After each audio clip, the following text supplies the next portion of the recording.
In the heart of Africa, a political storm is reshaping the map. From the Sahel to the equatorial forests, a wave of military coups is redrawing the lines of power and challenging the post-colonial order that has defined African politics for decades.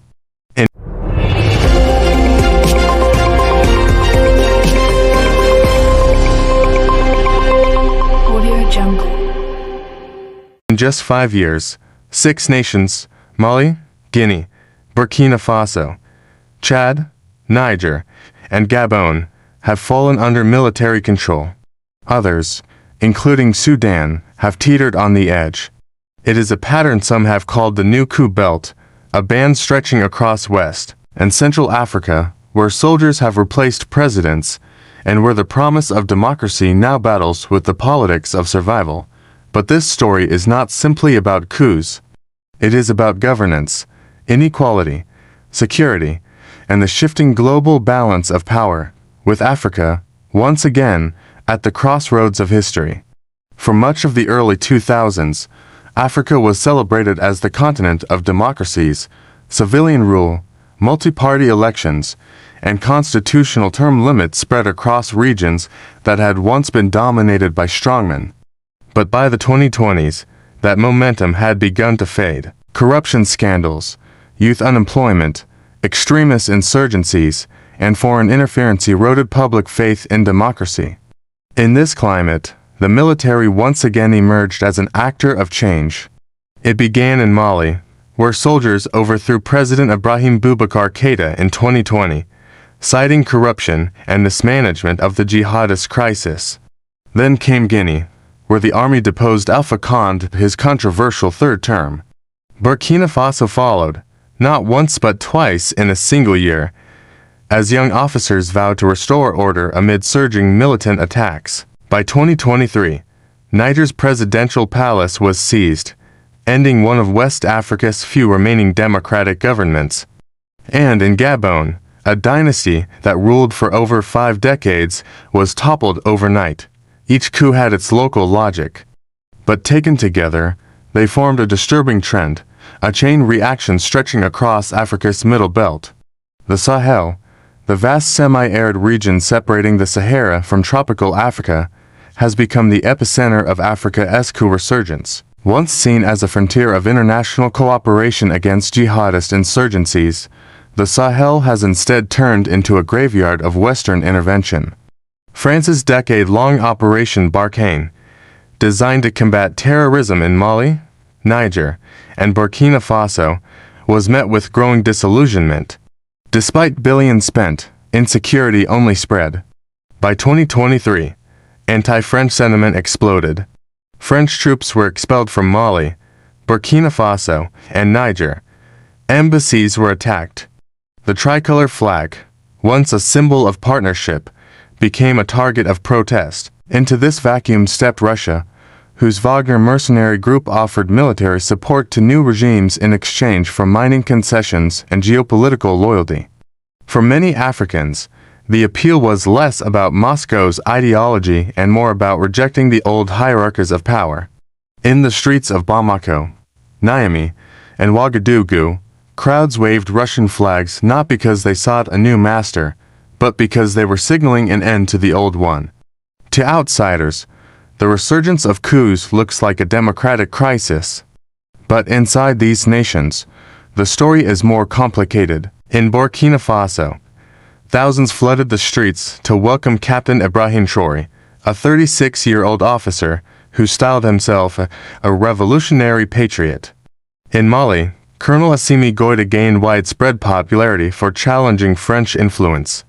Even in Niger, where the coup drew harsh international condemnation, many celebrated the soldiers as liberators from Western control. The paradox is striking.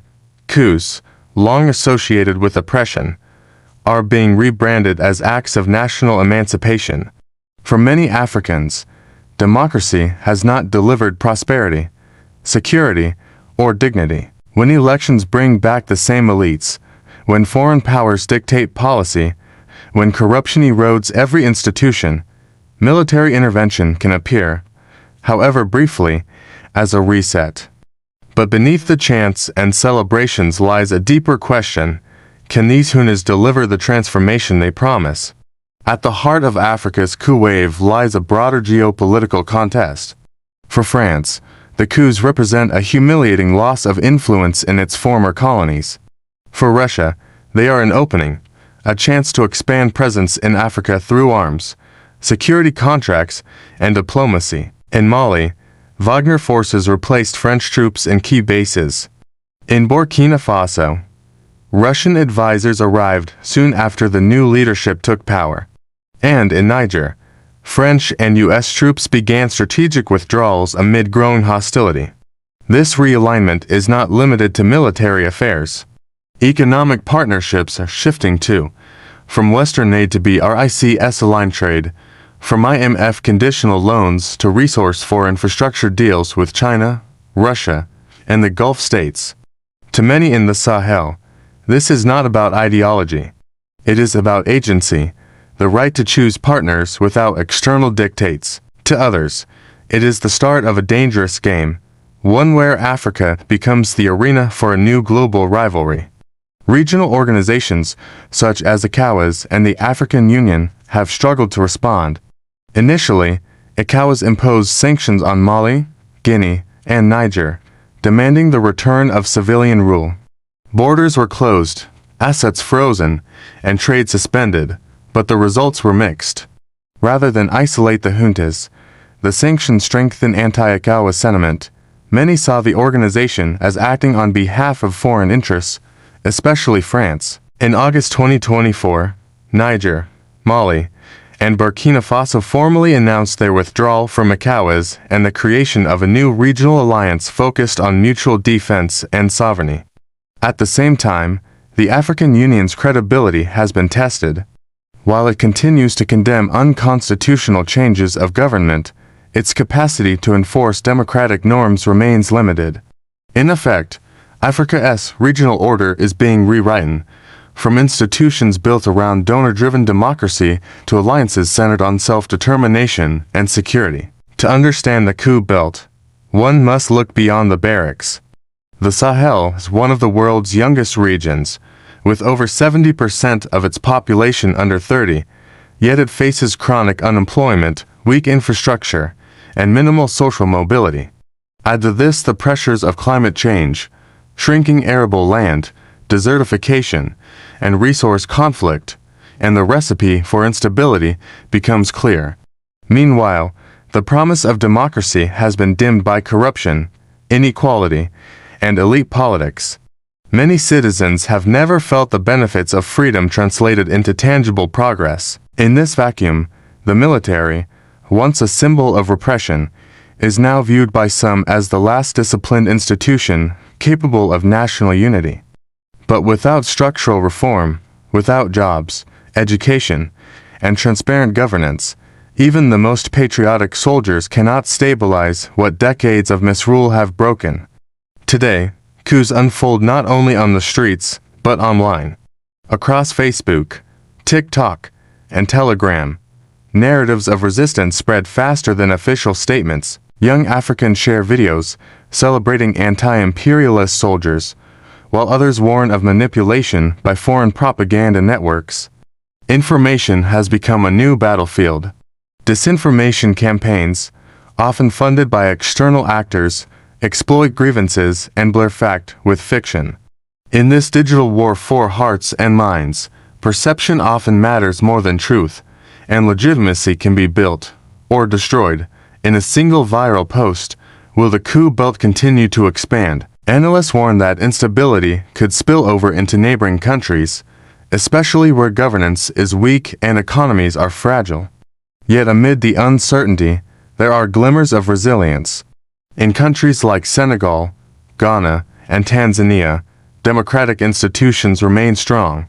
New grassroots movements are calling for reforms, not through coups, but through civic engagement and accountability. For Africa, the real challenge is not only to prevent military takeovers, but to address the conditions that make them seem inevitable. Good governance, economic inclusion, and youth empowerment are not abstract ideals. They are the foundations of stability. Across Africa, a new generation is rising, impatient, informed, and unwilling to accept old systems that no longer serve them. Some have turned to the ballot, others, tragically, to the bullet. But beneath the turmoil lies a deeper message. Africa is asserting its agency. The Coup belt is not just a crisis, it is a symptom of transformation, of societies demanding a new social contract. Whether that transformation leads to renewal or regression will depend not on generals or presidents, but on the people themselves. As one young activist in Ouagadougou put it, we are tired of being told who should lead us. We just want leaders who listen, and perhaps, in that simple sentence, lies the future of the continent. Independent voices, African perspectives, global impact.